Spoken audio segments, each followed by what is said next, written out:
Olá, pessoal, boa noite. A gente está aqui começando a nossa segunda mesa da Colóquia, Arte, Pesquisa e Escritas Acadêmicas, organizada pelo Grupo de Pesquisa ECOAR, Estudos em Corpo e Arte, um grupo de pesquisa que está vinculado ao Programa de Mudança Social e Participação Política da EASH, USP. A gente está muito feliz com esse evento. Hoje à tarde tivemos a primeira mesa que inaugurou as nossas conversas, junto com a professora Marília Velarde, que é a coordenadora do nosso grupo de pesquisa, a Ana Archa, que é uma professora da Universidade do Chile, e a Magdalena Soares, a professora da Universidade de Sevilha. Começamos muito bem, a live da tarde teve quase 2 horas de duração, então foi um papo que rendeu, assim. E agora, à noite, a gente pensou na segunda mesa e temos como convidada a Marina Coraza, que faz parte do nosso grupo de pesquisa ECOAR, e a Viviana Ribeiro, que é uma pesquisadora que a Marina convidou para dialogar um pouco a partir da pesquisa da MA. Então, bem-vindas, Marina, bem-vinda, Vivi. Vamos começar a nossa live. Antes de eu convidar vocês para a fala, eu vou fazer algumas falas mais para organizar um pouco o evento e a nossa live de hoje. Então, primeira coisa, gente, a Jane, que está aqui no nosso apoio hoje, acabou de colocar aqui esse recadinho, que qualquer pessoa que estiver assistindo e quiser ter o certificado, é só preencher esse formulário que está no Google Forms, e aí a gente envia o certificado de participação no evento. Essa nossa conversa, ela foi pensada, assim como todas as mesas da Colóquia, como um espaço de realmente ser uma conversação aberta, uma conversação afetuosa, uma conversação livre que parte das nossas investigações, pessoas pesquisadoras do ECOAR, e cada pessoa do ECOAR convidou uma pessoa convidada é bom, né? Mas convidou uma investigadora, uma pesquisadora, para dialogar a partir da sua própria pesquisa. Então, hoje a gente tem a Má. O evento continua até domingo. Amanhã a gente tem uma mesa às 5 horas, com a Renatinha, a partir da investigação baseada nas artes. Sábado, às 15 horas, tem uma mesa comigo e com a Diane, junto com a minha avó e a mãe da Di, a partir da pesquisa de mestrado que eu faço. E domingo nós temos uma mesa sobre o documentário que está sendo produzido sobre o grupo de estudos do ECOAR, e depois com a Diane convidando a Darília sobre a trajetória da Darília como artista e como educadora. Então, feito essa parte, vamos começar. A gente vai ter um primeiro momento aqui da live onde a Marina vai se apresentar, depois a Vivi, e aí a gente abre para uma conversa mais fluida, tá bom? Então, eu vou chamar a Marina. Uma breve apresentação da Marina para vocês. A Marina, ela é dramaturga, atriz, educadora, mestranda no Programa de Mudança Social e Participação Política da EASH, faz parte do grupo de pesquisa ECOAR, tem escrito peças teatrais que dialogam com a vida e obra de mulheres escritoras da viragem do século XX. Escreveu também Fóssil sobre a Revolução de Rojava, e é educadora em diferentes projetos públicos, como Fábrica de Cultura, Programa Vocacional, e também educadora do Instituto Equipe. Muito bem, Má, bem-vinda. O tema da nossa mesa é Mulheres na Ficção, Mulheres na Academia. Então, conte para a gente um pouco da sua trajetória como mulher, pesquisadora, e qual a sua relação com a escrita literária, que é um tema que a gente resolveu trazer para essa segunda mesa da Colóquia. Vou tentar fazer tudo isso em 20, 25 minutos. Não tenho tanto costume de falar sobre o meu trabalho. A Natália, que me acompanha no grupo de estudo, sabe a dificuldade que eu tenho de falar, a paura que eu tenho de falar, mas é uma prática e é importante a gente se colocar nessa prática e nesse lugar, né? Primeiro eu queria falar do nome da mesa. Mulheres na Ficção, Mulheres na Ficção, Mulheres na Academia. É uma brincadeira, uma citação com a Virginia Woolf, e eu vou falar dela até para falar um pouco do elo que me conecta a Vivi, a Virginia Woolf, que foi convidada, né, a fazer uma palestra sobre mulheres e a ficção, isso em 1928, né, numa universidade, e ela, para fazer essa palestra, ela desenvolve um ensaio, que é incrível, eu recomendo que todo mundo leia, se não leu, Um Teto Todo Seu, ou Um Quarto Todo Seu, dependendo da tradução, em que ela fala que vai até a biblioteca dessa universidade, onde ela foi convidada, para descobrir, então, para pesquisar sobre esse tema, né, mulheres e ficção. E ela, óbvio, encontra nos livros da biblioteca só homens, autores, né, que falam sobre as mulheres e que falam, obviamente, né, de formas machistas, só para resumir bem, resumidinho aqui.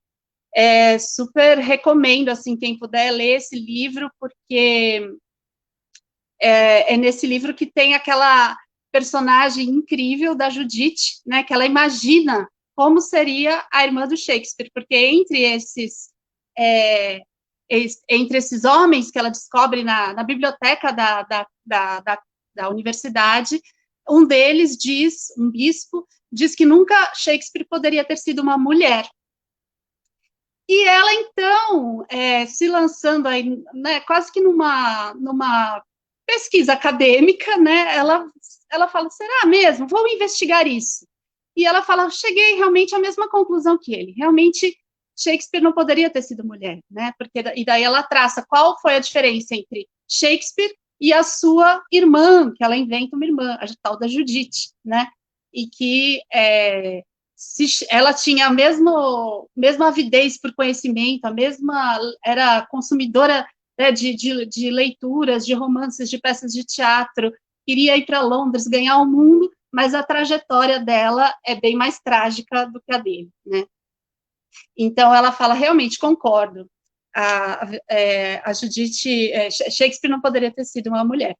E eu estou falando isso porque esse nome, brincando com a Virginia Woolf, é também, como eu falei, acho que ele joga um pouco de luz na relação que eu tenho com a Vivi, que ainda está, né, muito começando, mas que é de muita admiração. Eu fiz 2 cursos com a professora Viviana, o Feminismo Sem Concessões, de Virginia Woolf, e a Escrita Literária e Emancipação Feminina, no IPEA, Comunidade de Pensamento, eu super recomendo. E fiquei muito impressionada, admirada, entusiasmada com a generosidade com que você compartilha o seu conhecimento, e com o rigor também, né, com que você trava as suas discussões, o aprofundamento, e eu sabia desde o começo, quando a Natália propôs esses encontros, que eu queria chamar você. E hoje a Marília, quando abriu a mesa da tarde, com 2 pesquisadoras, outras pesquisadoras, a Ana e a Madalena, ela falou, olha, eu chamei vocês, acho que muito tem um lado que é do coração, né? Tem um aspecto aí que é da intuição do coração, e nas nossas pesquisas no ECOAR, e nas pesquisas baseadas nas artes que a gente desenvolve, esse aspecto, né, do coração, da intuição, esse lado que é quase uma faísca mobilizadora, quase não, né, uma faísca mobilizadora para em busca do conhecimento, para em busca da criação, ele conta. Então, tem tudo isso aí no convite que eu fiz para você.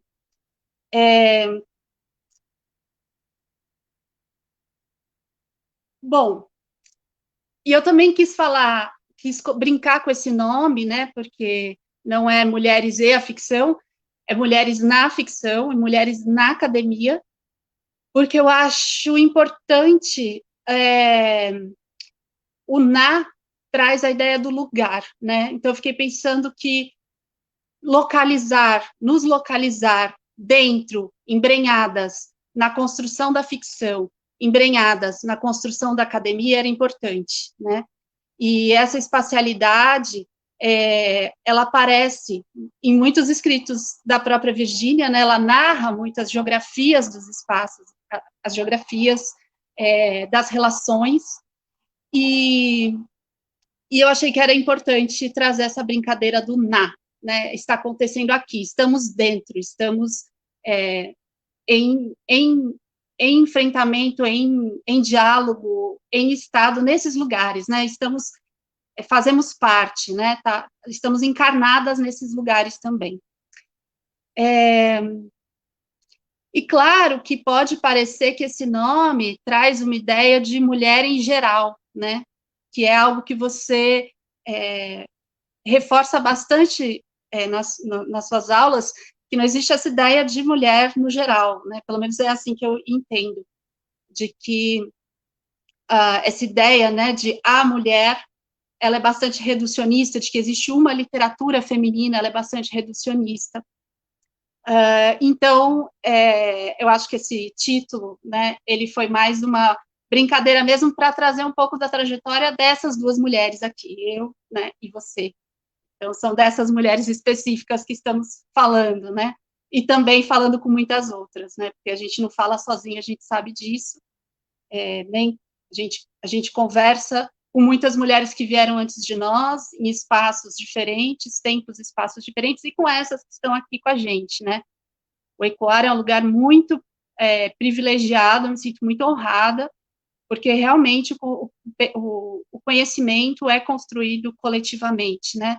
Às vezes é até estranho falar minha pesquisa, porque ela não... É claro que cada uma aqui lidera, né, as suas próprias investigações, mas as investigações não seriam as mesmas se eu não escutasse o que a Natália, a Diane, a Renata, André, Emerson, Ana, Brenda, o PH, a Marília, o André, o Vini, tivessem a dizer, né? Fazem parte da nossa pesquisa. O que as pessoas dizem, como elas olham, e um olhar muito generoso. Então, construímos realmente junto.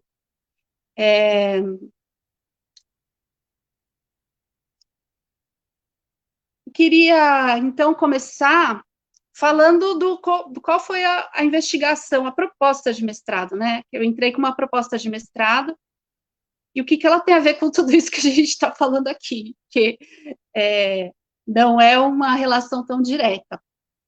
Eu sou atriz, sou dramaturga, sou atriz num contexto de teatro colaborativo, né? Então, de teatro de grupo, dramaturga e educadora. E as minhas experiências como educadora, elas invariavelmente acontecem com jovens em projetos culturais, sociais, nas periferias da cidade de São Paulo. E nesses mais de 15 anos, eu comecei a olhar muito para as questões que aconteciam fora da sala de aula, fora do ensaio, né? Percebendo quanto a sala ela é inundada pelas questões externas e o quanto ela também transborda para os territórios as questões que emergem de lá, né? E eu já tinha tentado mestrado algumas vezes no ProMusp, e sempre ficava me debatendo com isso, assim, eu estou falando sobre o quê, né? O que eu estou falando? O que eu quero falar? Parecia que não existia um recorte tão específico. E na verdade, o contato com a Marília, as aulas que eu frequentei com ela sobre método, né, eu fui entendendo com a ajuda dela que eu quero falar sobre tudo isso, né, sobre como as coisas se atravessam, como as questões de gênero, raciais, que surgem nas cenas, nos improvisos, nas apresentações dessas jovens, desses jovens, como eles ecoam para fora, né, do seu espaço ali de ensaio, e como são muito atravessados pela geografia dos espaços, né, pelas geografias das relações, claro, pelas vivências, pelas relações que se tem com essa ou aquela pessoa da comunidade. E daí eu optei por olhar com mais calma e mais diálogo para um grupo em especial, que é o grupo Somos Nós de Teatro, que é um grupo da região de São Mateus, que tem como participantes aí de mais longa data a Bianca Bravo, o Matheus Santos, com quem eu aprendo muito. Eu aprendo muito com os meus alunos e alunas. Isso não é da boca para fora. Assim, eu não seria a dramaturga que eu sou, eu não seria a atriz que eu sou se eu não desse aula para eles, se eu não convivesse, se eles não me peitassem, não me enfrentassem, não me deslocassem, né, das minhas certezas. E eu optei por olhar para as dinâmicas desse grupo, do Matheus, da Bianca, do Somos Nós de Teatro, porque tudo que eles me contam, tudo que eu vivenciei com eles, parecia um prato cheio para investigar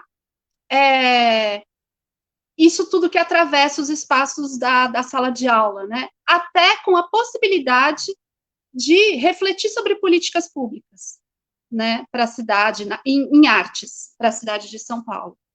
Então, eu achava muito interessante como, de repente... Meu telefone tocou. De repente, um momento numa certa gestão, né, eles conseguiam fluir de determinadas formas dentro do equipamento público no qual eles mais têm relação, que no caso é o CEL São Mateus. Em outro momento, era mais difícil, mas por onde eles conseguiam, né? Quais eram as brechas, né? As pessoas que existiam ali também para além das instituições, né? A relação muito forte com uma professora do ensino médio, que é fundamental na trajetória deles, né? Mulher feminista ligada ao movimento de moradia, que foi uma pessoa que de alguma forma propiciou que eles circulassem, né? Que eles fossem vistos e vivessem situações que alimentam os seus processos criativos, a sua estética e tal. E daí, só para dar uma localizada assim, eu estou no momento bem inicial da minha investigação, eu nem qualifiquei ainda, então estou nesse ponto, né, ainda não passei pela qualificação, e percebi que, ao pensar sobre tudo isso, ao olhar para essa relação e para esses contextos vividos com o grupo em si, e também comigo ali, né, dentro dessa dinâmica, eu percebi que eu precisava investigar o modo de narrar isso, né? Que modo eu vou narrar isso? Qual é o jeito de contar isso? E daí eu estava fazendo o seu curso muito em função do desenvolvimento de uma peça que eu ainda, né, tenho trabalhado nela, e que é sobre Orlando, da Virginia Woolf, Orlando, uma biografia da Virginia Woolf, e percebi o quanto a Virginia Woolf tinha propostas estéticas, e mais do que ela tinha propostas estéticas, as suas propostas estéticas literárias me diziam respeito, porque ela é extremamente política, feminista, e numa escrita altamente literária, ela conseguia juntar, né, consegue juntar todos esses aspectos, e eu me peguei muito influenciada pelo modo de escrita dela, né, que tem uma super ironia e que apresenta propostas por meio da literatura, deixa para o público, né, para o leitor, para a leitora, joga para o leitor, joga para a leitora por meio de elipses, né? Então, as coisas não são tão encaixadas, ou tão explicadas, ou tão dentro de um modelo. Daí agora trazendo um pouco para o que eu estou tentando fazer dentro do processo do mestrado, dentro de um modelo que se desloca, né, desse modelo positivista, desse modelo científico mais clássico, assim, né?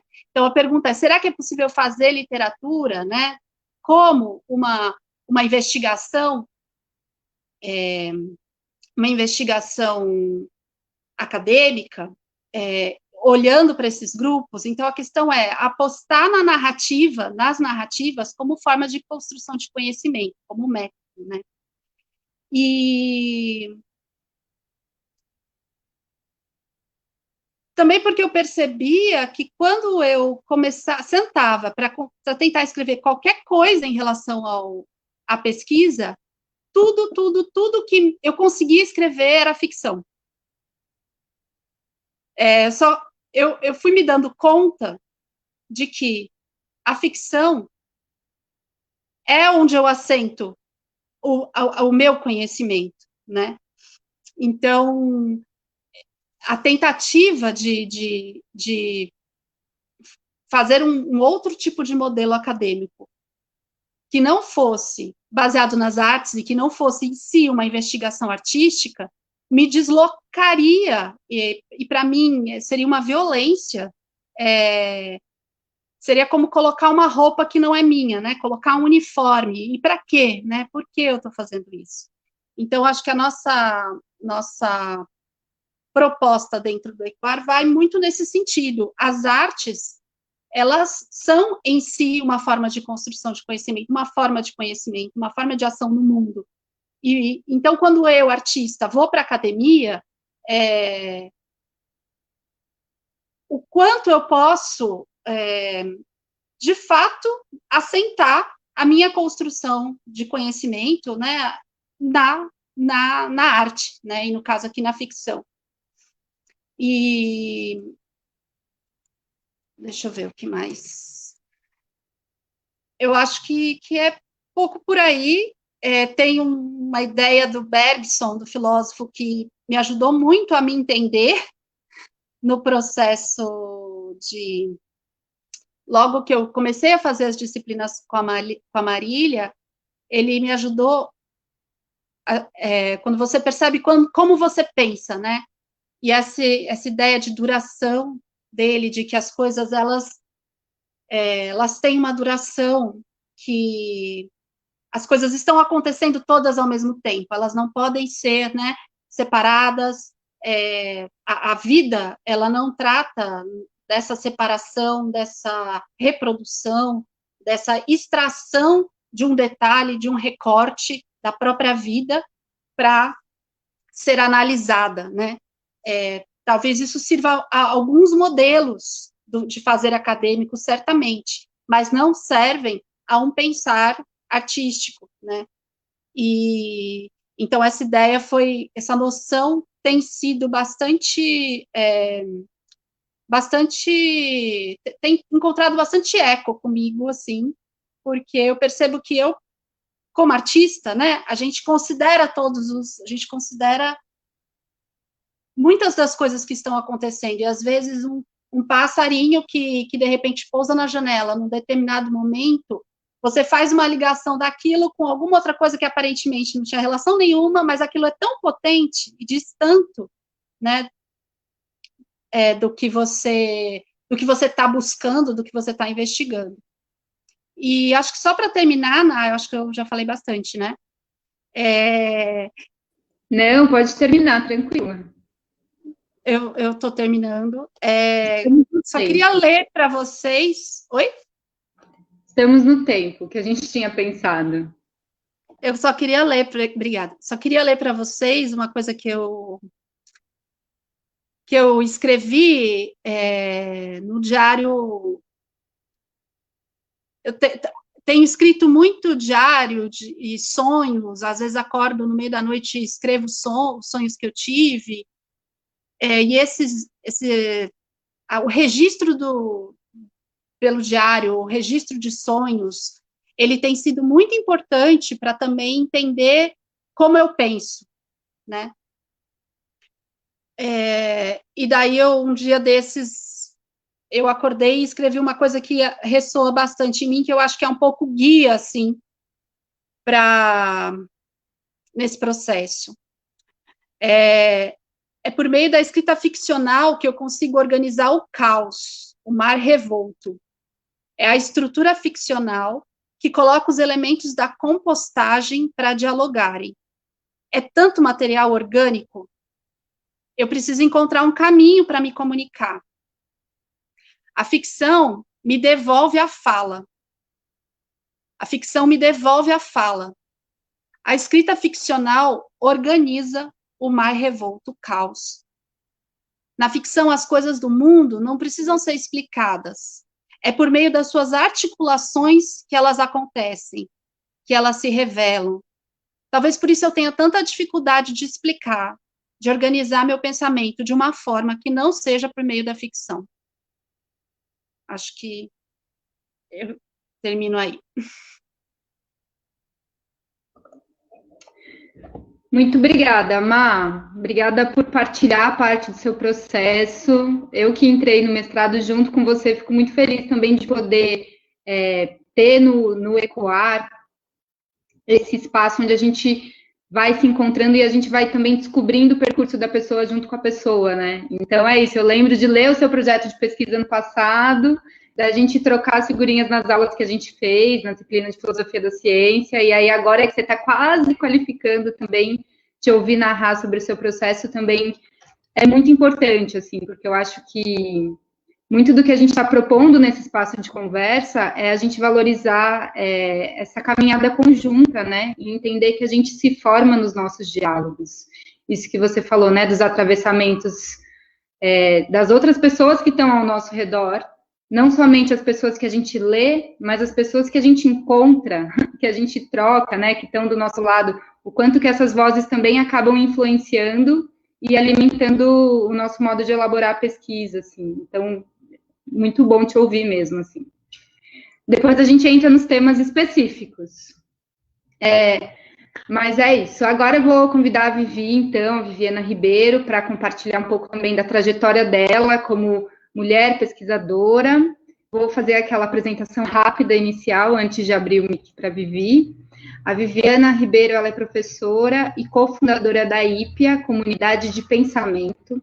É doutoranda em Direito no programa de pós-graduação em Direito na PUC-Rio. É mestra em Filosofia pelo programa de pós-graduação em Filosofia da Universidade Federal Fluminense e possui graduação em Direito pelo IBMC. Atualmente realiza estudos na área de Filosofia Política, Literatura e Política e História da Luta e do Pensamento Feminista. Muito bem. Então, Viviana, bem-vinda. Conta pra gente um pouco da sua trajetória também. Boa noite, Natália, Marina. Boa noite a todos e todas que estão nos assistindo. Bom, muito obrigada, Marina, pelo convite. Antes da gente começar naquela nossa conversa aqui no bastidor, você começou a falar, eu já estava querendo chorar.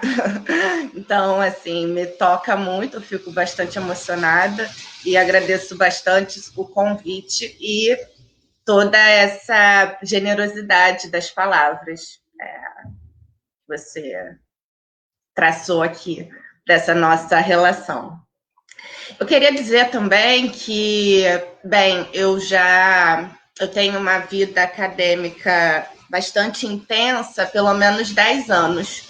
E eu nunca participei de um evento como esse. E me parece que vocês já estão fazendo e pensando e fazendo um modo de agir na academia distinto do modo hegemônico que é o masculino, certo? O modo hegemônico de pensar, de agir, de organizar as relações sociais, de organizar a forma como a gente pensa, a forma como a gente pesquisa, a forma como a gente escreve é um modo masculino. Então, eu queria parabenizar, bastante incrível, inovador, e até dizer que, bem, visto que eu nunca participei de um evento como esse, eu também fiquei um pouco com uma certa dificuldade para organizar a fala, a conversa. E, bem, já que a proposta é falar sobre a trajetória, uma das coisas que a gente conversou enquanto a gente estava ajustando, né, Marina, como é que seria, o que seria isso, essa conversa, uma questão que apareceu foi você dizer, eu acho legal você falar um pouquinho sobre a sua formação, que é essa formação diversa, né, uma formação que segue um único caminho, que é, no caso, a formação em Direito, a formação em Filosofia e a minha relação com a literatura. Então, acho que eu vou seguir um pouco dessa dica. Mas, antes disso tudo, eu acho que é fundamental, e eu vou falar aqui uma coisa que eu nunca falei em nenhum outro evento acadêmico, e nas minhas aulas também isso raramente aparece. Mas um evento, um acontecimento da minha vida que foi determinante para o desenvolvimento dessa trajetória foi o fato de eu ter tido filha adolescente. Eu fui mãe adolescente. E esse fato foi determinante para o que veio no futuro.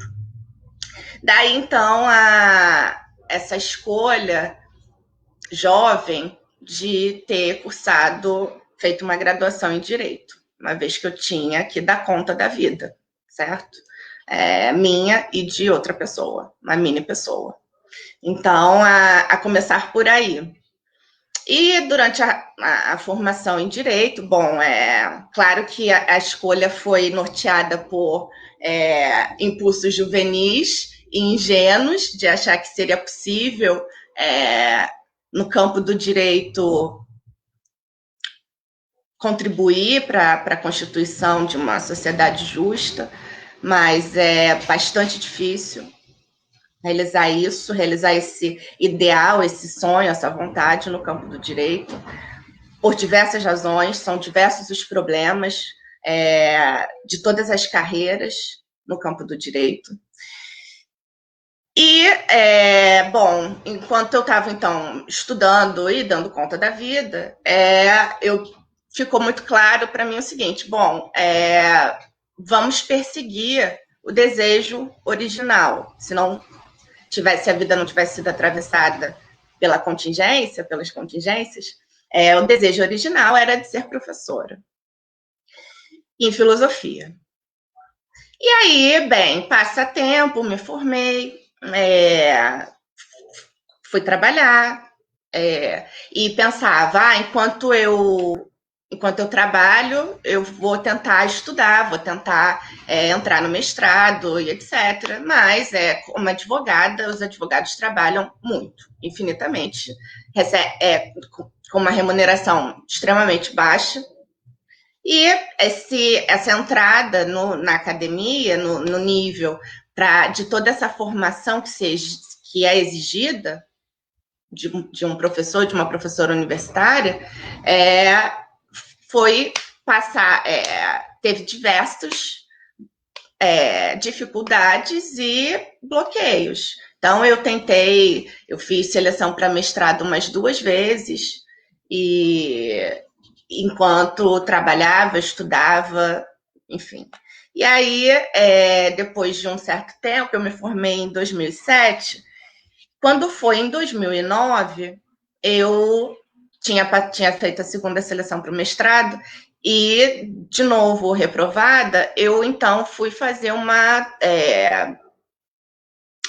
uma pós-graduação lato sensu em filosofia na PUC, na PUC Rio. Foi então que eu fui fazer essa pós-graduação lato sensu em filosofia contemporânea, e foi mais do que o início desse processo de formação mais direcionado para tornar-se professora, foi o lugar em que eu respirava.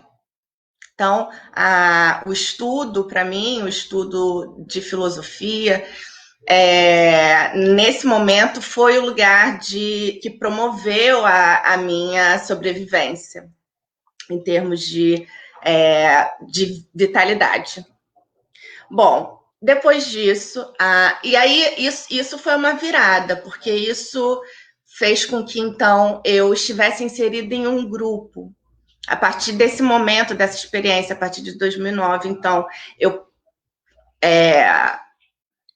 conheci os meus amigos, que constituem os meus amigos tanto afetivamente como os meus amigos no pensamento, que então é um grupo que existe na PUC, que é bastante coeso, é bastante duradouro. Então, o que a gente faz? A gente estuda junto. A gente, tudo que a gente faz é junto. Eu concordo totalmente com você em ter a dificuldade de dizer, minha pesquisa, porque não, a pesquisa nunca é nossa. A pesquisa é sempre resultado de um trabalho coletivo, sempre resultado de um diálogo, de uma troca, de interlocução, porque se não for assim, não é. A ideia de que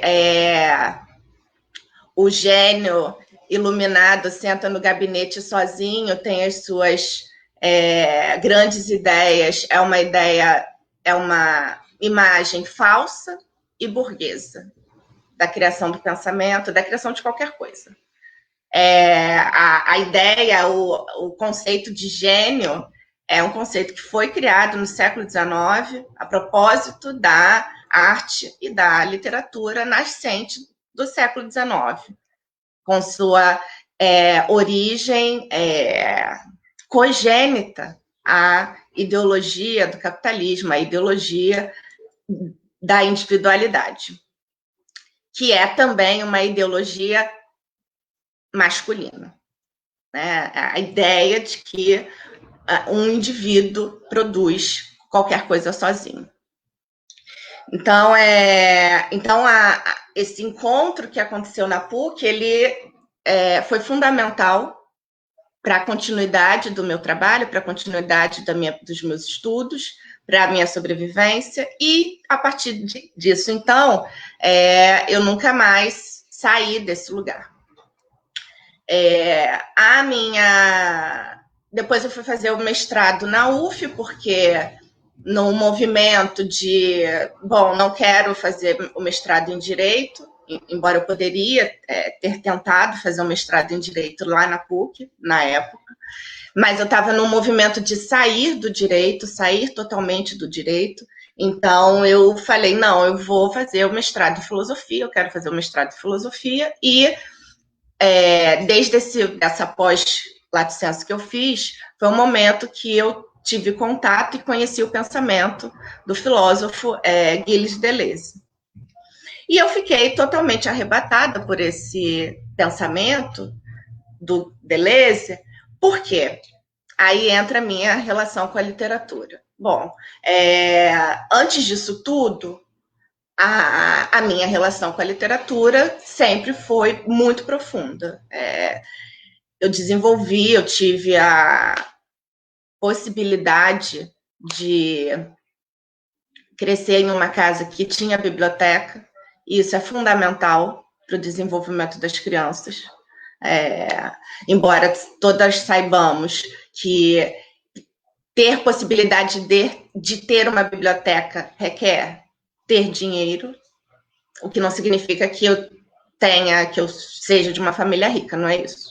Mas é importante tentar produzir isso. Então, a minha relação com a literatura vem desde muito criança, muito pequena. E ela também, nos momentos em que eu não estava num lugar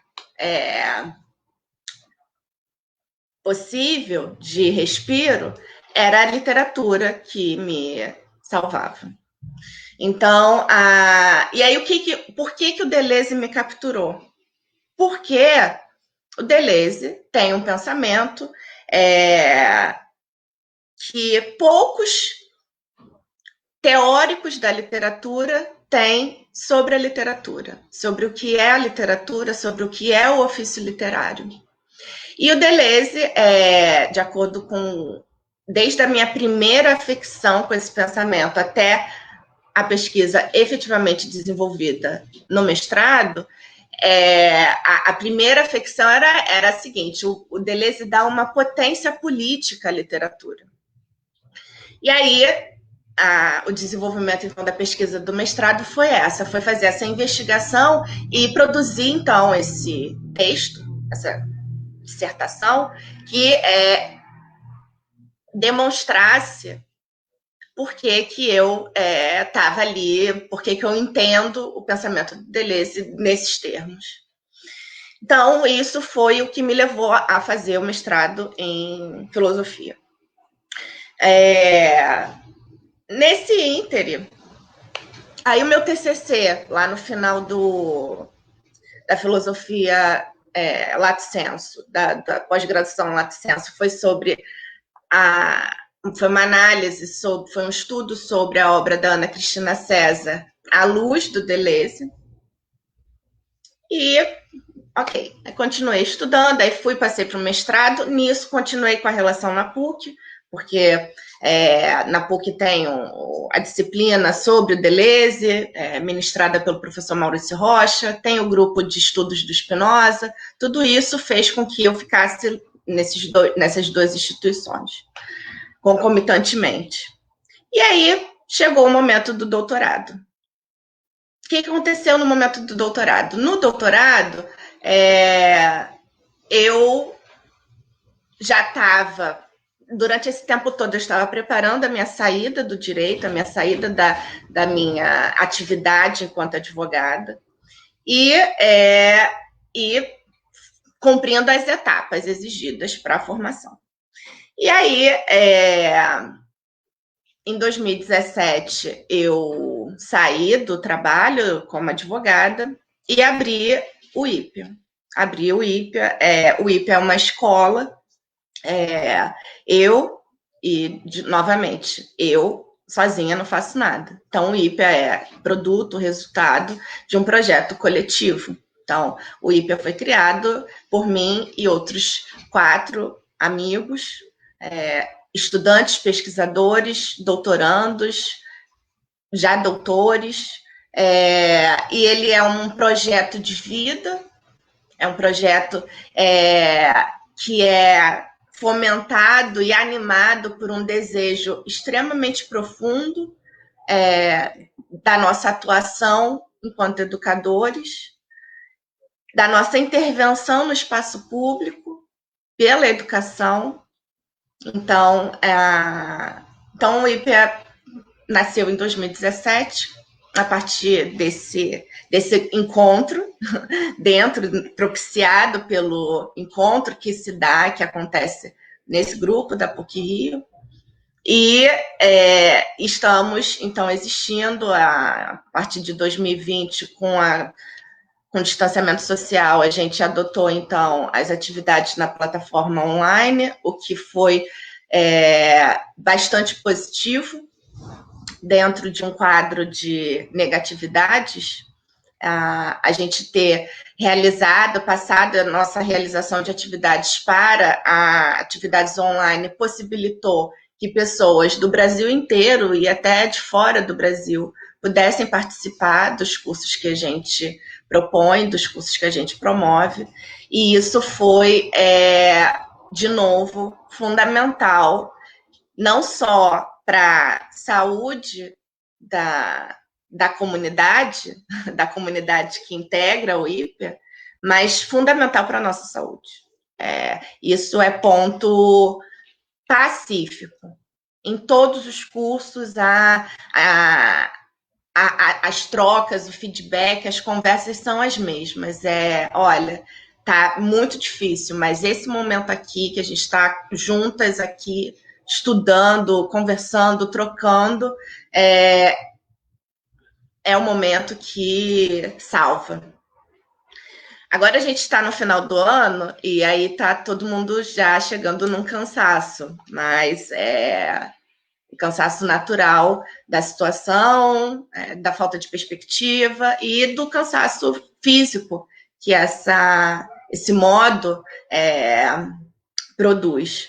Mas, sem dúvida, a relação que a gente conseguiu criar foi fundamental.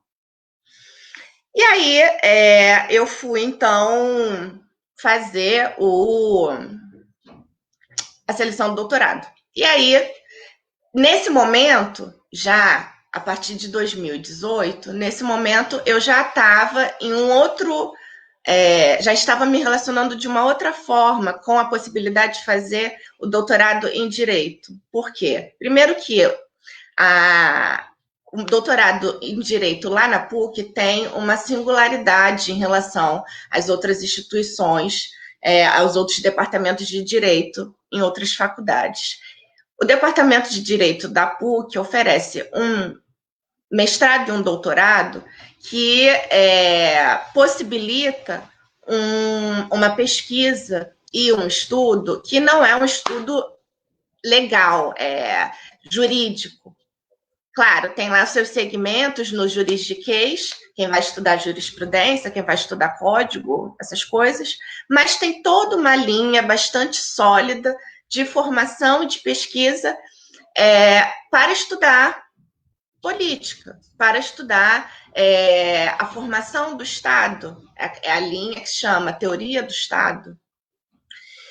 Então, nesse momento da vida, eu disse, não, agora eu estou relocalizada, a filha já está grande, já está criada, já saí do direito, abandonei o direito e vou fazer, então, faz sentido fazer o doutorado na PUC no direito.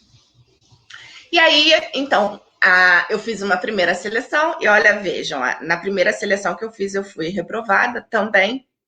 E uma das questões que foram colocadas foi o seguinte: a banca olhou o meu currículo Lattes e existe ali um vácuo de atuação acadêmica de 2007 a 2009. E aí foi questionado, mas o que ela estava fazendo nesse tempo? Existe um movimento para colocar no Lattes a maternidade. A plataforma Lattes disse que vai fazer, ainda não fez, mas já prometeu fazer. E seria necessário para que esse tipo de pergunta ou esse tipo de desconfiança e demérito, porque o tempo que a gente está afastada da academia criando os filhos é um tempo de demérito da sua trajetória. Então, e isso é pensar na lógica masculina. Pensar desta forma é pensar na lógica do masculino e do branco.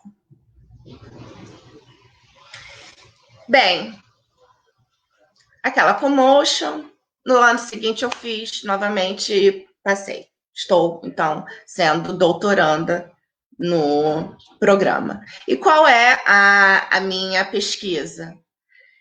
Eu estou pesquisando como é que a gente pensa em novas práticas e novas teorias sobre a democracia, especialmente como a gente funda um novo comum democrático e anticapitalista. Para pensar neste comum que precisa ser fundado, estamos num momento político que não é possível mais não tratar, não pensar sobre a questão de gênero e raça. Então, não é mais possível pensar em termos da composição de um comum democrático anticapitalista, colocando as questões de gênero e raça para fora do espaço das práticas e do pensamento desse comum democrático. E, veja, uma pensadora que é fundamental dentro do desenvolvimento dessa pesquisa é a Virginia Woolf. Então, por que a Virginia? Bem, a minha relação com a Virginia, ela é bastante longa. A Virginia é uma das escritoras que eu leio há mais tempo e releio mais vezes. Dá para colocar aí, acho que a primeira vez que eu li o Mrs. Dalloway eu tinha 18 anos, e desde então sempre volto nos romances, nos textos. Mas o fundamental, a Virginia Woolf, ela tem uma produção política, uma produção sobre a política, uma produção sobre o pensamento, sobre a condição das mulheres na sociedade patriarcal, que é uma contribuição fundamental. E essa análise política da produção da Virginia Woolf, ela foi escamoteada pela maciça produção de pensamento literário, que é produzido por, imaginem, quem é que produz o pensamento literário? Eu tenho uma versão dos diários da Virginia Woolf, uma versão portuguesa. Vocês acreditam que a pessoa... Primeiro que é super estranho publicar diário recortado, né? Fazer uma curadoria da publicação do diário. Ou você publica o diário todo, ou você não publica os diários.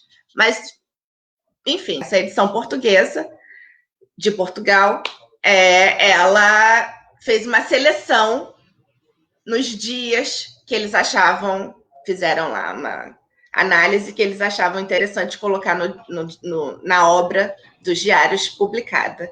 E é uma seleção de dias onde a política está absolutamente filtrada. Não leiam esta edição portuguesa. Depois eu me levanto aqui e pego o livro para mostrar para vocês. Porque, se for ler essa versão portuguesa, essa edição portuguesa dos diários, se perde toda a verve política da Virginia Woolf. O mesmo aconteceu com praticamente todos os estudos sobre a Virginia Woolf, sobre as obras da Virginia Woolf.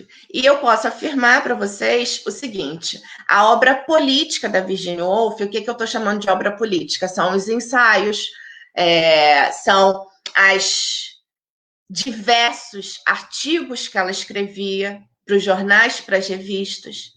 Toda essa obra ensaística, que é tão volumosa quanto a obra literária, estrito senso, é a obra política da Virginia Woolf que ilumina os escritos literários dela, a obra literária. Então, fazer a leitura dos ensaios da Virginia e se direcionar para a leitura dos romances e dos contos dá todo um outro sentido para essa produção. Então, a obra política da Virginia Woolf, é possível dizer, ela é toda. Ela não está apenas concentrada nos ensaios. Os ensaios nos ensinam a ler a obra literária, que é política, igualmente política. Então, já estou me encaminhando para o final. Acho que eu já estou chegando no limite do tempo. Qual é o ponto da Virginia Woolf no meu problema de pesquisa? Com a Virginia Woolf, ela me ensinou, Virginia Woolf me ensina muitas coisas até hoje. Mas Virginia Woolf me ensinou que enquanto a percepção e a sensibilidade estão embrutecidas, é impossível a gente pensar em uma nova fundação de um comum. Que o comum, que a democracia, que as relações sociais, elas se dão em ato, na prática, não é apenas uma produção de pensamento, mas que, se embrutecidas a sensibilidade e a percepção, é impossível um comum entre nós. E a Virginia Woolf vai pensar tudo isso exatamente no tempo, no entre guerras. É muito importante e significativa a obra da Virginia de 1928 até o final da vida, especialmente. E dentro dessa obra, produção ensaística e produção literária. E o que a Virginia diz? A Virginia diz o seguinte: a sociedade, ela é organizada por uma lógica do patriarcado. E essa lógica é uma lógica autoritária. A relação que acontece no privado organiza a relação do espaço público, organiza a formação do Estado, organiza a relação com a terra, organiza a relação com o meio ambiente. Ou seja, o patriarcado ou a misoginia, ela não diz respeito a problemas individuais que acontecem dentro da casa. O patriarcado é uma lógica que organiza todo o campo social. E é uma lógica autoritária. E como é que se produz esse autoritarismo? Pelo embrutecimento. É o embrutecimento, então, autoritário que produz a organização autoritária com seus modos patriarcais, com seus valores patriarcais, com as suas exaltações. Quais são os valores patriarcais? Especialmente os valores da guerra. A guerra, na sociedade patriarcal, ela é desejada, ela é cultuada. A Virginia vai falar sobre isso no livro Os Três Gnéus. E ela vai dizer, olha, o lado que diz em defesa da democracia, que diz que vai para a guerra em defesa da liberdade, age com os mesmos modos do lado expressamente autoritário, fascista da época. Age, modo de agir.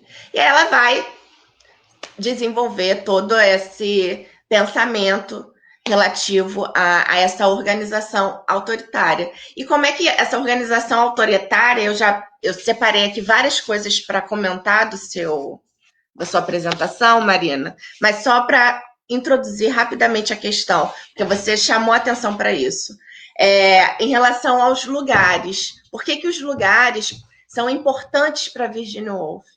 Porque a Virginia percebe que os lugares estão estruturados por essa lógica da autoridade, por essa lógica do embrutecimento.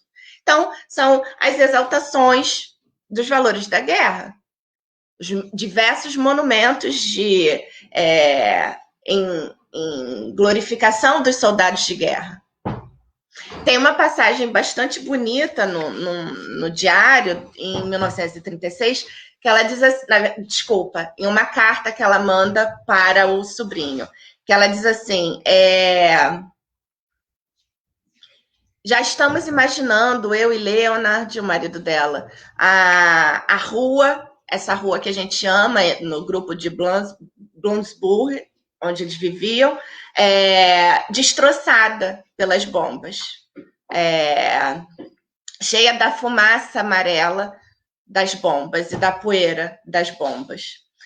Quando acabar tudo isso, vão erguer um monumento em favor dos soldados, pois eu acho que se deveria erguer um monumento de uma deusa flamejante, antifascista, como expressão, como sinal público da negativa de uma organização autoritária. Então, a Virgínia, os lugares são importantes para a Virgínia porque ela vai disputar a percepção da paisagem.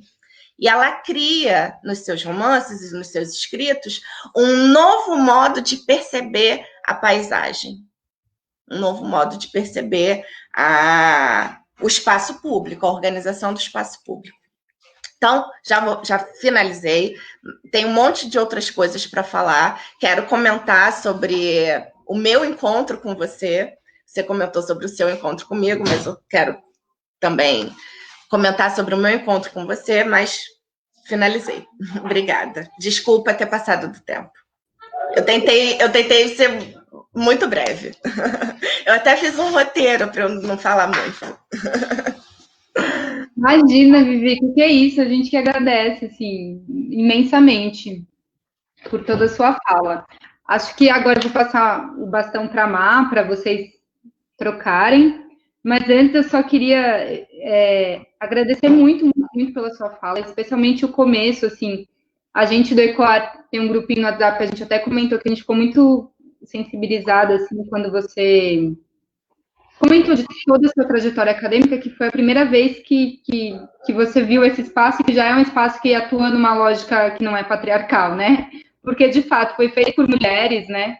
Acho que eu acabei não falando no começo da live, mas agradecer imensamente a Marília, que é a nossa orientadora, coordenadora do grupo, a Diane, a Renatinha, a Ana, Marina e eu que organizamos a colóquia, assim. E eu acho que, assim, a gente fala muito sobre esse território da universidade como um espaço que precisa de reinvenção também, né? Quando você coloca a sua pesquisa por esse comum democrático e anticapitalista, estamos com você, assim, compartilhe com a gente a sua pesquisa, sabe, mantenha a gente informado, vamos continuar com essas trocas, porque também esse comum democrático e anticapitalista, acho que também é esse espaço onde a gente propõe um outro lugar para pensar e para agir com as nossas pesquisas na universidade, né? Então, quais são as ações que a gente está movendo enquanto pessoas pesquisadoras, quais são as narrativas que a gente está escrevendo, quais são as referências que a gente está valorizando e trazendo, né, para o diálogo, né, para o jogo com a gente, assim, que atuem nessa perspectiva, assim. E a gente faz isso, assim, muito com vamos, assim, bora juntas, assim, juntos, e quem está no grupo, mas sem muitas certezas, né? A gente sabe que é um terreno, assim, que a gente está pisando em ovos, só de ouvir a sua narrativa, todo o seu processo, né, da maternidade, da relação com a universidade, é impressionante o quanto que isso remete a um teto só seu, assim, né? Essa relação do acesso, né? E o quanto que a perspectiva de gênero não pode mais não ser levado em conta quando a gente pensa esse espaço da universidade mesmo, assim, mesmo. Foi muito, muito tocante te ouvir, assim, também. E eu vou deixar vocês falando já, mas eu só queria falar uma outra coisinha que eu como mediadora, Natália, eu te ouvi falar agora sobre esse espaço dos lugares, Vivi, né, que essa disputa da percepção da paisagem na obra da Virgínia, é só um breve comentário para seguir a conversa. Quando eu li Um Teto Só Seu, agora em agosto, e aí eu estava lendo, eu mandei uma mensagem para a Marina. Eu falei assim, nossa, Marina, eu estava lendo a Virgínia e me lembrou tanto o seu jeito de escrever. Aí a Marina falou, mas por que você está falando isso? Eu falei, porque você descreve paisagem, né? Então, é muito engraçado ver que, assim, realmente eu acho que é um lugar de estudo, né? De construção da narrativa que eu acho que está aí na Virgínia e que eu vejo também muito na pesquisa da Má, num lugar que eu acho que é uma disputa de território importante mesmo, né? O território de um imaginário, de como narrar, o que narrar, enfim. Muito legal, assim. É isso. Diga, Má. Você fala pra gente se tiver perguntas, porque senão eu vou continuando aqui, mas daí você avisa, tá? Se tiver alguma questão. Acho que vamos voltar um pouco no papo de vocês duas, e aí daqui a pouquinho eu falo dos comentários do público, tá? Tá. Uau!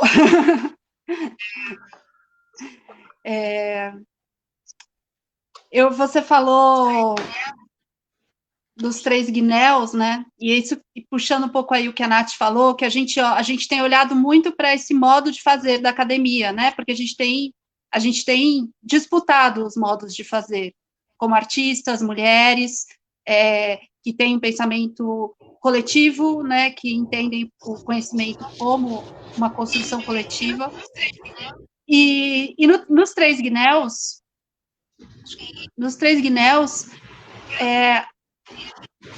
grande parte do livro me corrija se eu estiver errada. Acho que tem um som vazando, não sei se é seu, Vivi. Imagina.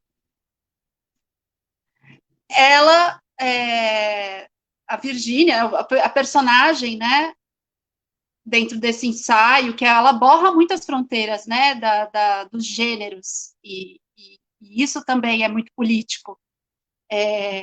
Ela está analisando se ela vai ou não dar os guinéus, né, para a construção de uma universidade. Então, tem direta relação com o que a gente está falando aqui, né, que a princípio é uma universidade só para mulheres, se eu não me engano, e ela fala, bom, se for para ser só para mulheres, mas manter os mesmos padrões patriarcais, eu prefiro te dar uma caixinha de fósforo, uma pólvora, para que se exploda tudo, porque não faz sentido, né? Então, eu fico pensando o que seria, no exercício de imaginação mesmo, política, né? Quais seriam os modos de um fazer acadêmico feminista, político, que leve em consideração as questões raciais. Eu sei que essa pergunta é muito grande, tá? Por isso que eu estou falando aqui de uma imaginação política mesmo, para a gente falar um pouco sobre isso, né?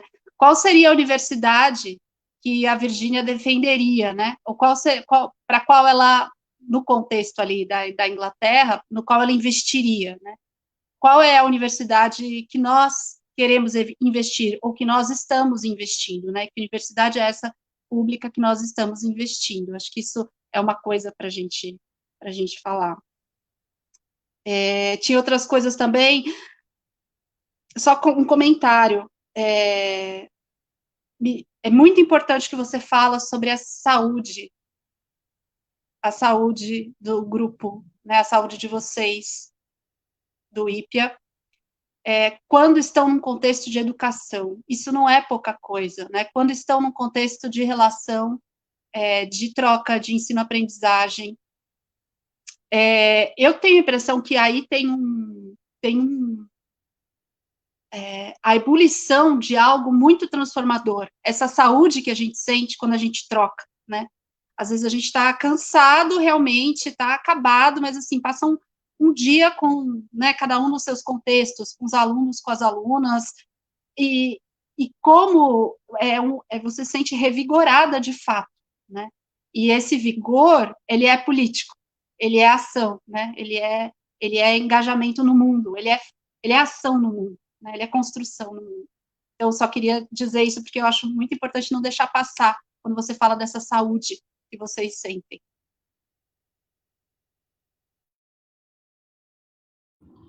Obrigada. Olha, a solução da Virgínia é polêmica, né? Lá nos 3 guinéus, ela diz isso. Ela tá nesse diálogo que ela cria, o diálogo ficcional.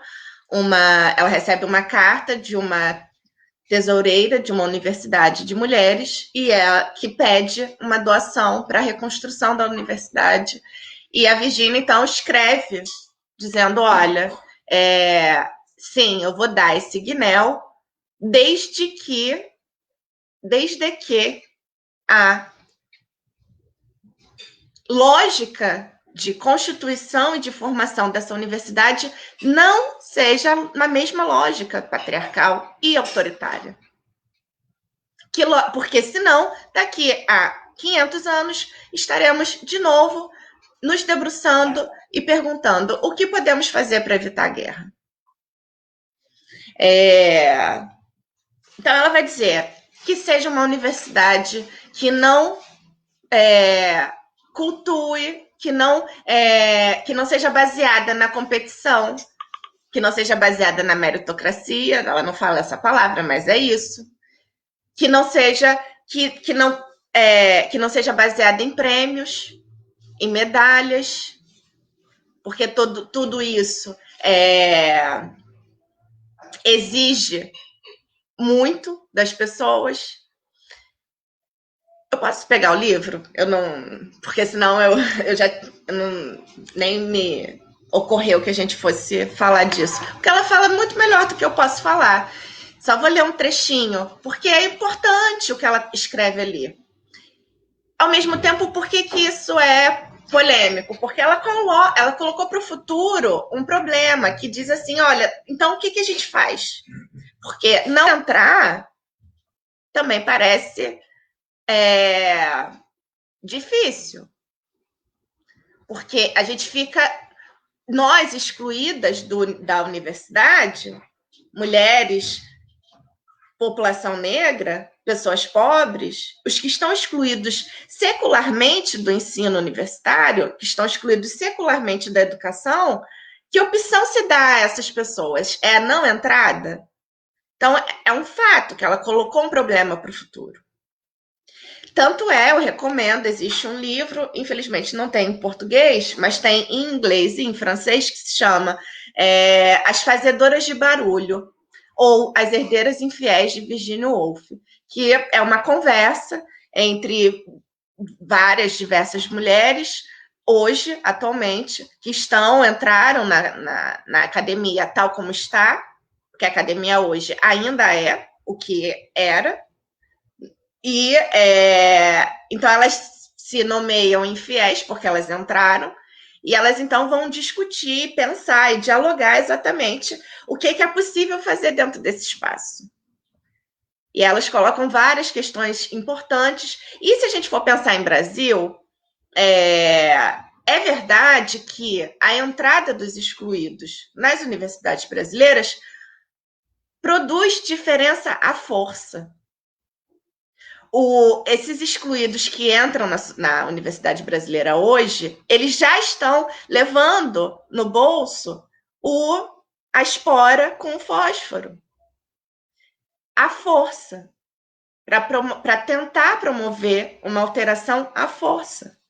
Desde que não se conforme aos modos existentes. Isso é importante, porque isso tem a ver também com um outro comentário que eu queria fazer da sua apresentação. O que é não se conformar com os modos existentes, com os hábitos existentes? É exatamente isso, Marina, me parece, que você pretende fazer na sua pesquisa. Você já colocou a diferença. Você já quer pensar um outro modo para a escrita acadêmica, para a escrita da sua dissertação que você vai ter que entregar daqui a um ano. E isso já é não se conformar com as regras existentes. Isso já é não jogar nos termos deles. Por isso que eu penso que, se a gente for pensar num contexto brasileiro, a questão da Virgínia, da não entrada e da criação do novo no fora, é algo que precisa estar no horizonte, sim, mas que a entrada desses excluídos na universidade brasileira precisa estar carregada com a espora e o fósforo no bolso. Então, é preciso estar muito atento a não se conformar à lógica que nos é imposta enquanto pesquisadora. E aí, uma questão que sempre aparece, existe diferença entre a literatura escrita por mulheres ou o pensamento pensado por mulheres? Existe, mas essa diferença precisa ser criada. Ela não existe ela não está dada, ela não existe biologicamente. como algo que seja da nossa natureza. Essa diferença precisa ser criada. A produção literária escrita por mulheres precisa criar um outro jeito de fazer literatura, um outro modo de enunciar o enunciado literário.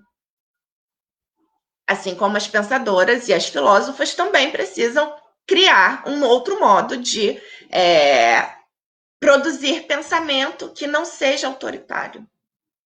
Assim como, enquanto professoras, precisamos pensar em práticas pedagógicas que não sejam autoritárias. O que é uma prática pedagógica autoritária, por exemplo? É pressupor ser uma transmissora de conhecimento, hierarquizando a relação existente entre o professor e o aluno. Adotar o discurso da autoridade. Isso é pensar e continuar agindo e reproduzir a lógica da autoridade. Então, não vou precisar pegar o trecho, não. Depois eu posso passar para vocês escrito. Mas o que ela diz é basicamente isso, olha, criar um outro jeito de... Essa universidade precisa criar outros hábitos, outras lógicas, não autoritárias. E aí é super bonito, na verdade, o que eu queria pegar era porque é super bonito que ela diz assim, a sociedade, essa universidade, ela não deve ensinar as práticas de acumular capital, terra e capital, porque essas práticas exigem determinada lógica, exigem dinheiro. Essa nova universidade, ela deve ser constantemente, sempre, pobre e jovem, em que os livros não fiquem acorrentados nas estantes das bibliotecas, tal como acontece ainda nas grandes universidades, Cambridge e Oxford, em que os livros raros ficam acorrentados nas bibliotecas, nas estantes. Em que esses espaços, o espaço da biblioteca, as mulheres eram interditadas a acessar durante a existência da Virgínia.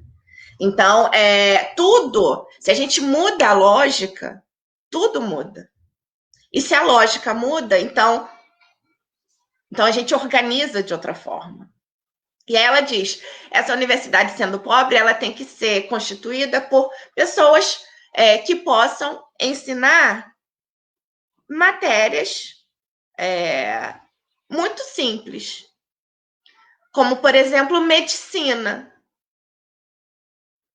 física, matemática, arte, literatura. Então, quando você diz que você pretende produzir um texto final acadêmico nessa fase do mestrado, que seja um texto ficcional, você já está corrompendo a forma estabelecida. Você já está não se adequando à forma estabelecida. O que eu acho muito importante. Porque existe isso eu falo muito com os meus amigos, com os alunos, as alunas, em termos da realização do ofício pedagógico e da criação do pensamento. Eu digo assim, olha, a arte, ela tem uma preocupação fundamental que aquele que produz pensamento precisa ter e não tem, ou se esquece. A arte tem uma preocupação fundamental, a arte e o artista, e a artista, tem uma preocupação fundamental em como é que a gente produz afecção no mundo, como é que a gente afeta as pessoas, como é que a gente incide exatamente no meu problema, como é que a gente incide na sensibilidade e na percepção. Isso é uma preciosidade da produção artística. E quem produz conhecimento tinha que ter isso como preocupação fundamental. Como é que a gente produz uma aula que afete alguém? Como é que a gente produz um evento acadêmico em que as pessoas simplesmente não escrevam lá 7 páginas e fiquem lendo. Já participei de eventos, gente, que a pessoa simplesmente ela ficava com as páginas no rosto. Ou seja, não existe absolutamente nenhum diálogo. E eu gosto de uma imagem que eu acho que ela mostra bem isso que eu estou dizendo, mas às vezes eu digo isso. Eu quero produzir uma aula que seja como assistir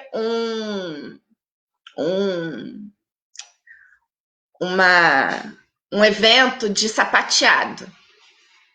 Os dançarinos e as dançarinas sobem no palco com aquela energia, bate no chão, você fica imediatamente afetado por aquilo. Um som dos sapatos batendo no chão, com ritmo, com vigor daqueles dançarinos. E eu sempre fico pensando isso. Eu quero, as aulas que eu produzo, eu tenho sempre isso como ideia, como algo a ser alcançado. E é o que eu também pretendo alcançar na produção escrita do pensamento filosófico. Então, eu acho realmente fabuloso que você pretenda produzir um texto acadêmico que é a criação de uma outra forma do fazer acadêmico.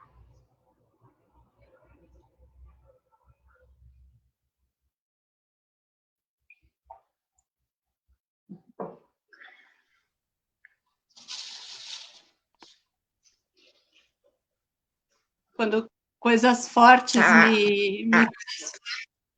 quando coisas fortes me tocam, eu fico mais sem palavras do que eu costumo ficar, né? Eu acho que você falou coisas que são muito caras para a gente, né? E a forma como você termina, eu quero produzir uma aula que seja como uma apresentação de sapateado, né? Que tem esse vigor, eu quero escrever desse jeito. A arte tem algo que toda pesquisadora, todo pesquisador, né? As pessoas que produzem conhecimento devem ter, né? São coisas muito caras assim para nós no Ecoar, e é isso de novo, né? Não faço nada sozinha, só estou nessa empreitada porque conheci a Marília Velarde, minha orientadora, e a gente está juntas aprontando. Acho que a Nath... Olha o link aí, gente.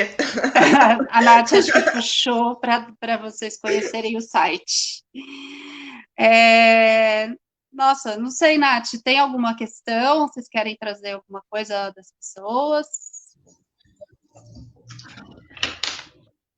Eu tô também aqui, eu só fiquei ouvindo a Vivi também, fiquei muito tocada, assim, porque esse exemplo que você deu, que é uma imagem, né? Eu sou atriz também, e também sou artista teatral, assim como a Má. Então, eu acho que essa coisa do cenário, da personagem, da situação, o que está acontecendo dentro, o que está acontecendo fora, qual é a ação interna da pessoa, qual é a ação externa, isso eu acho que é um vocabulário assim, meio cênico, teatral, que pega muito a gente, né? E você trouxe essa imagem dessa aula de sapateado, eu já imaginei assim, um palco, né, aquele barulho, e acho que o som tem uma coisa que realmente atinge o coração diretamente, né? Foi muito forte. E essa questão, né, de como que a gente realmente troca, como que a gente se afeta, como que a gente não pega um papel, que é outra imagem maravilhosa, o papel na cara, e aí 20 minutos lendo, com quem que a gente está conversando, né? Recentemente eu tive a minha banca da Quali e a Luísa Christov, que foi uma das professoras da banca, ela fez uma pergunta que, assim, que acho que é muito especial e tem muito a ver com o que você está falando, que é com quem a gente deixou de conversar para a nossa democracia chegar no lugar em que chegou, né? Com quem nós não estamos conversando. Então, quando você fala dessa apresentação universitária, com o papel na cara, que não dialoga, eu sinto que é muito... É isso, assim... Tem um lugar que é do pensamento que é produzido, mas o pensamento ele é fruto das nossas ações, né? A gente fala muito no Ecoar que o método é forma de de pensamento e ação no mundo. Não é só uma coisa ou outra, mas é como a gente age também, né? E nesse sentido, eu acho que o teatro é um lugar que nos move também a pensar sobre isso, né? Como que a gente se relaciona, como que a gente olha no olho, como que está o nosso corpo, como que está a respiração, enfim, uma série de coisas que o teatro acho que vai trazendo. É muito, muito legal, Vivi. Tem alguns comentários do Face, quer colocar de nossa transmissora? Acho que enquanto bom, ela coloca, se são mais comentários, acho que dá para a gente continuar a conversa, Nath? Eu acho que dá. Por enquanto, Tá. não teve assim, uma pergunta específica, mas alguns comentários. Eu acho que pode seguir. Eu queria dizer como a gente realmente precisa acreditar nas nossas intuições, né? Eu acho muito rica essa troca nossa de artistas, né? Pessoas que estão num grupo de estudos que é bastante interdisciplinar, porque a gente nem comentou que o Equar, ele vem da saúde, na verdade. A Marília, ela estava no campo da educação física, né?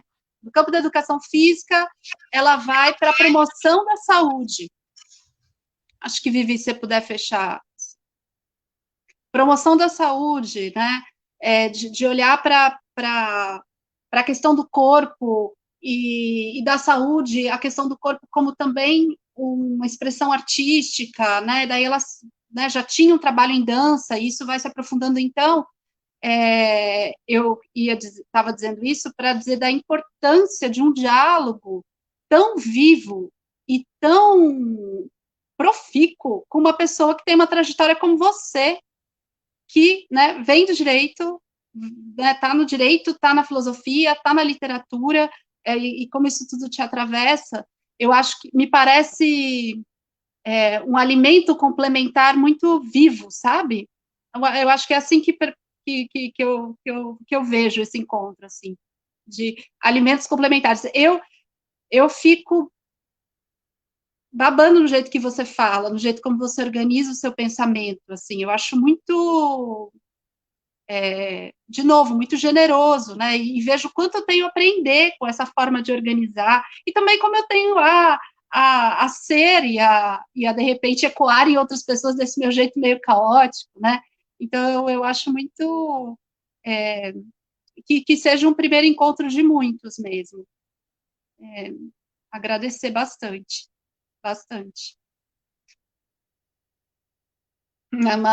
A Malu, gente, foi a pessoa que me apresentou para a Viviana. Malu é Pois é, eu queria falar sobre isso. Nem sabia que a Malu estava aí. Oi, Malu, que saudade.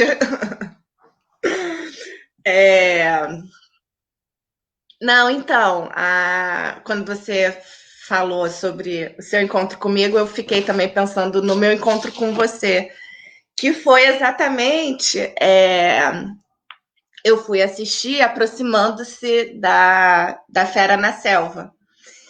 E eu fiquei super impactada, super afetada pela peça que foi escrita e dirigida pela Malu, né? Foi um momento que eu conheci Malu também, pessoalmente, já sabia dela de antes. E eu fui assistir a peça 2 vezes. Foi sábado e domingo. Passou aqui no Rio de Janeiro em um final de semana, e eu fui nos 2 dias.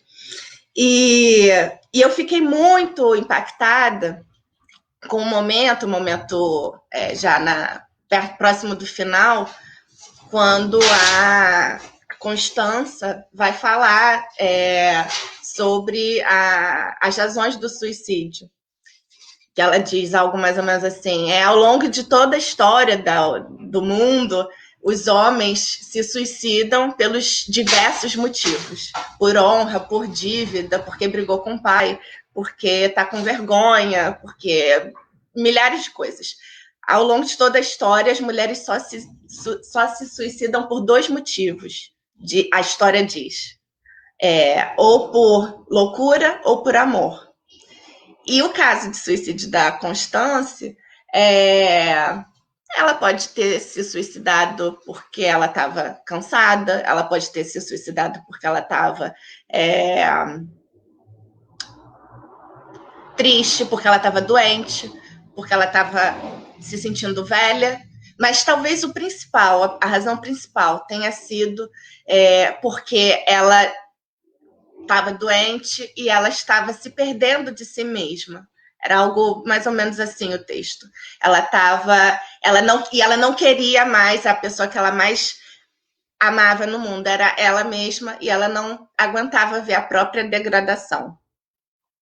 E no dia seguinte, eu tive uma aula da Virginia Woolf. Eu estava começando esse curso que está sendo disponibilizado gratuitamente, inclusive. Quem tiver interesse tem lá forma de se inscrever no site, o curso que se chama A Escrita Literária e Emancipação Feminina. E esse curso ele é muito querido por nós, do IPEA. Esse foi o primeiro curso que abriu a atividade do IPEA lá em 2017. E ele já foi repetido diversas vezes. E no momento agora do distanciamento social, a gente está disponibilizando as aulas gravadas gratuitas. Essas aulas que foram gravadas enquanto ele era presencial. E aí eu lembro que, eu não sei se está nessa versão que vocês receberam, mas nessa primeira aula da Virgínia, eu fiquei ressoando tanto com esse texto da peça na cabeça, que eu citei esse texto. Eu citei a peça, esse momento, esse acontecimento com a personagem, a Constance, e eu disse, com a Virginia Woolf é a mesma coisa. Se consolidou como história que a Virginia Woolf se suicidou porque, bem, ela sempre foi transtornada, ela sempre passou por transtornos mentais a vida inteira, sempre teve que lidar com doenças mentais a vida inteira, e ela simplesmente se suicidou em determinado momento da vida. E não foi isso, não é isso. A causa do suicídio da Virgínia, tal como a causa do suicídio da Constância, são diversas, mas o principal é uma causa política. Porque o mundo... Ela se suicida em março de 41. Em janeiro de 41, praticamente todas as pessoas vivas olhavam para o momento político, olhavam para a guerra e achavam que realmente os nazistas iam vencer a guerra. Então, ela se suicidou por razões políticas, se suicidou em razão da guerra, se suicidou em razão das privações, do frio, da fome. Ela era casada com um judeu, eles tinham planos de suicídio, se tivesse ameaça de serem pegos. Então, todas as razões do suicídio da Virginia Woolf são razões políticas, e não razões privadas de uma mente perturbada. E aí, só que então, na verdade, essa peça, que foi o início de tudo da nossa relação, para mim, olhando do meu ponto de vista. E o seu próprio trabalho com a literatura, o seu trabalho, a sua produção artística, as peças que você escreve, que você concebe, que tem a Virginia Woolf, que tem a história das mulheres, das revolucionárias curdas, todas questões que atravessam o meu trabalho. Então, a nossa relação começou antes da gente se conhecer. Como sempre acontece. Nós, mulheres, estamos nos relacionando de diversas formas e dialogando de diversas formas. Eu não sabia dessa história e fico muito feliz que tenha sido um contato por meio da literatura, por meio do teatro, né? Primeiro contato por meio do teatro. Ai. Muito bom. Vontade de conversar mais de tempos em tempos, e muito do que você falou vai estar ressoando, vai ressoar e vai modificar as escritas acadêmicas, não acadêmicas, as que se encontram entre a academia e a arte e a vida. E aí você puxou, Nath, a gente tem que acabar, né, talvez, mas você puxou uma coisa que me marcou muito nos 3 Guinéus, quando a Virgínia fala, mulheres que precisamos de professoras que saibam de coisas simples, né, de conhecimentos simples, conhecimentos, que ela está querendo dizer, ligados com a vida, né, conectados com a vida. Então, eu acho que isso também é uma aposta, né, no futuro, ou algo que a gente pode escutar como uma aposta no futuro, que ela lança para uma universidade, né, para a produção de conhecimento. O conhecimento que não esteja desconectado da vida, né, dos problemas. Sim, sim, é isso. É isso mesmo.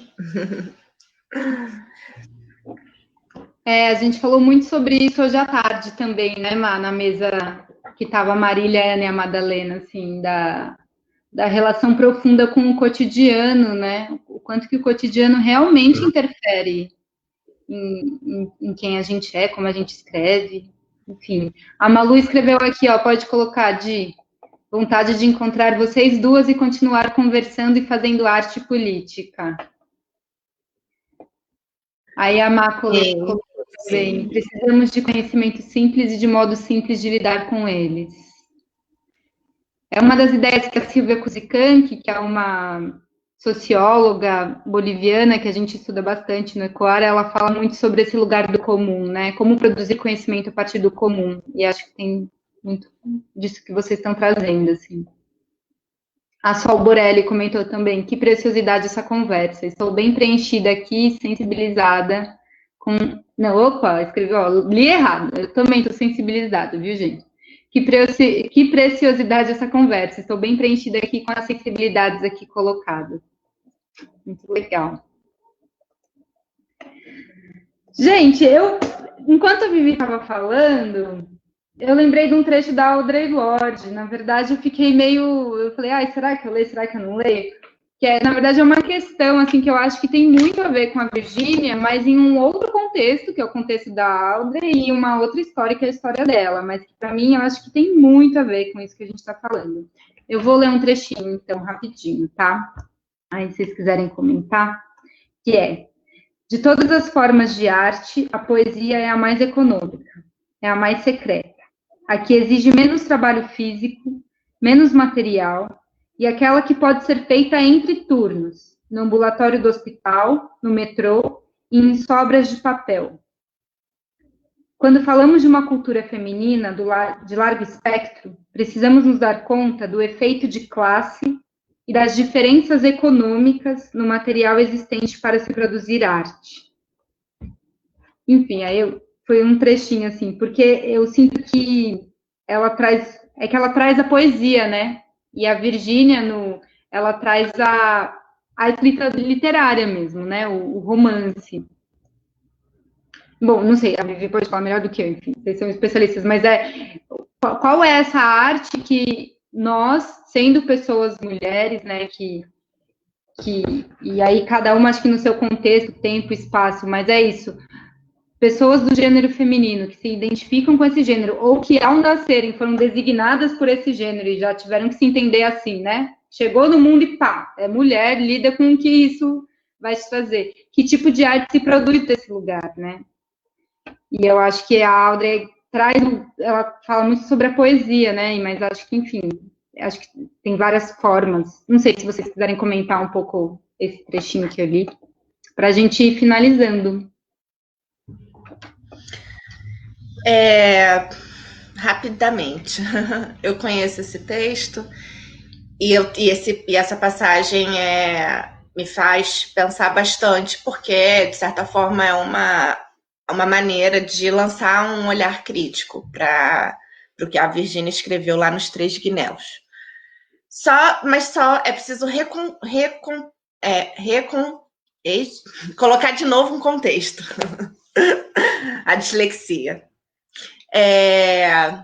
Na época, no momento da Virginia Woolf, final do século XIX, a literatura era a prosa, a escrita do romance, o romance, era considerada uma arte menor, A arte oficial, a arte verdadeira, entre aspas, a arte válida, era a produção de poema, era a produção de poesia, eram os poetas. Com todas as normas e regras de disposição métrica e etc, etc. Escrever prosa, naquele momento, naquela Inglaterra do final do século XIX, escrever prosa e romance era uma categoria menor, e era uma categoria desprezada, e era a expressão que as mulheres alcançavam, que as mulheres tinham, as poucas mulheres que tinham possibilidade de escrever, tinham condições para a escrita, e a Virgínia vai lá enumerar num Teto Todo Seu, quais são as condições para a escrita, que ela vai dizer, é preciso um espaço para escrever, é preciso ter a própria renda para escrever, é preciso ter acesso à educação, é preciso ter possibilidade de circulação. Todos esses são os 4 condições materiais para a escrita.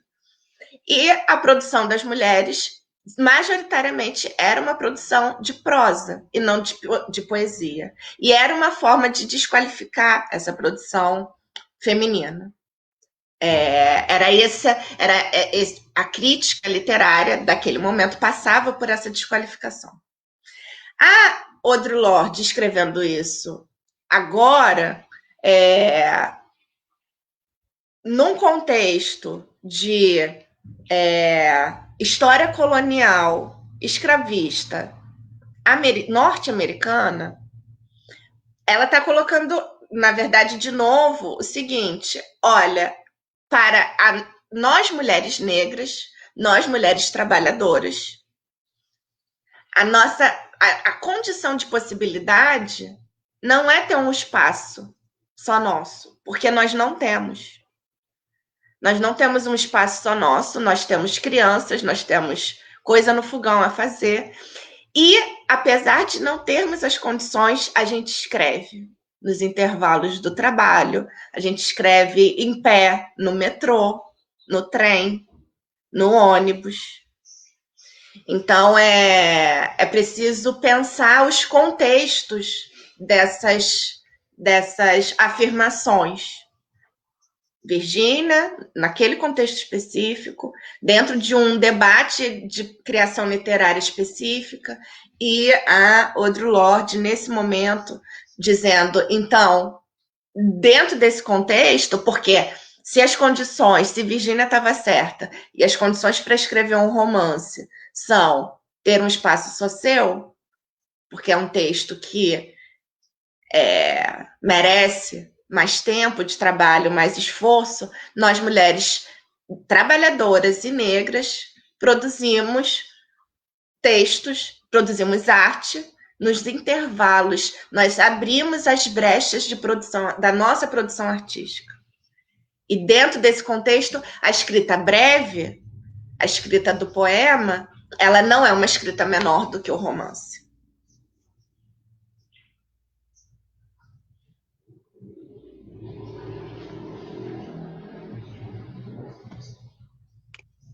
Muito bem. Fica para um outro momento eu te perguntar essas relações entre essas duas mulheres, essas duas escritoras, o quanto a Audre Lorde conhece, trabalha com a literatura da Virgínia, o quanto não. Acho que isso não vai dar tempo de falar agora, mas essa é uma curiosidade que eu tenho já, desde que eu fiz o curso. Falei, preciso mandar essa pergunta para a Viviana. Mas eu acho que agora a gente já está... É algo que precisa ser mais trabalhado, né? Ai, Nai, eu acho que é isso, né? Eu acho que sim. Acho que sim. Acho que foi ótima essa fala da Vivi, tipo, de apresentar o contexto das duas, né? Porque eu sinto que tem a questão contextual e eu acho que não tem aí como eu vejo, assim, acho que não tem uma hierarquia. Eu sei que tem algumas respostas em relação à Virgínia, mas para mim o que as duas estão colocando em xeque é quantos atravessamentos ou quantas demandas externas não abrem um espaço acolhedor e favorável para que a produção de mulheres aconteça no mundo do jeito como ele está, né? Com essa lógica patriarcal, com essa lógica neoliberal, escravocrata, colonial, enfim. E o que isso interfere na produção intelectual e artística e na produção de vida, né? Das mulheres ou não. Porque é isso, muitas vezes o trabalho é um trabalho que é invisibilizado, é um trabalho que não é nomeado, mas que é vivido na experiência da pele, né? De cuidar do outro, de cuidar das crianças e dos velhos, de administrar vários pontos de atenção, enfim.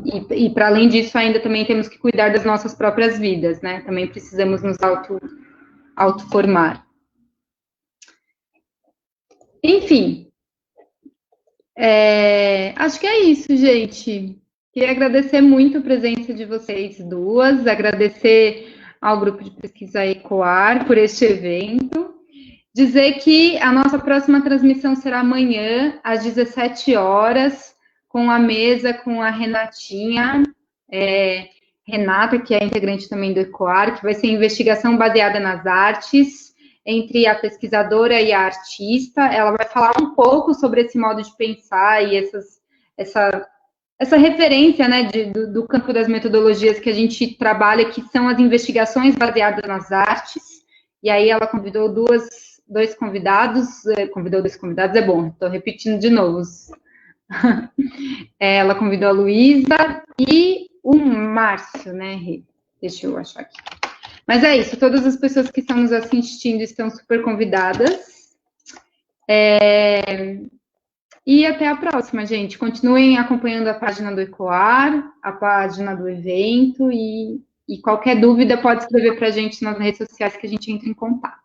Muito obrigada, Jenny, pela transmissão. Deixa eu só agradecer também, acho que antes de finalizar, claro. Pode ser? Obrigada, Vivi, de novo. Acompanhei mesmo, que está bem legal. A Nath não falou, mas ela vai fazer um encontro, né, com a mãe, a avó dela, e também a Diane e a sua mãe, se eu não me engano, a Diane, que é uma participante do ECOAR, porque as pesquisas delas têm relação com esses encontros com essas mulheres, com a escuta dessas mulheres nas suas casas, né? Eu acho que vai ser... Bom, eu sou bastante fã do trabalho da Natália, eu acho que vai ser bem bonito. A Vivi, agradecer muito, muito, muito. Acho que mais do que... Eu fico com medo de ficar muito baba-ovo, mas eu sou um pouco, deu para perceber, é sua. Então, obrigada por toda essa generosidade, espero te encontrar mais vezes, online, presencial, e que a gente consiga... vamos conseguir trocar mais e mais. Obrigada mesmo. Eu que agradeço muito, eu amei. Obrigada pelo convite, pelas trocas. Parabéns ao grupo pelo evento, pela concepção do evento. E a gente continua, seguimos juntas. Obrigada. Gente, só uma correção para ficar. Amanhã, então, a mesa Investigação Baseada nas Artes, entre a artista e a pesquisadora, com a Luísa Romani Ferreira, da ECA USP, e o Vitor Ramos, da Fiocruz. E a mediação será da Renata Matsu, integrante do grupo de pesquisa ECOAR. Diga, Di, nossa transmissora. Pode falar tchau mesmo. Obrigada, Di, que ficou nos bastidores. Obrigada a vocês, que conversa linda, foi maravilhoso ficar acompanhando. Obrigada mesmo. Beijo. Um beijo, tchau, gente. Tchau, gente. Boa noite. Boa noite, gente.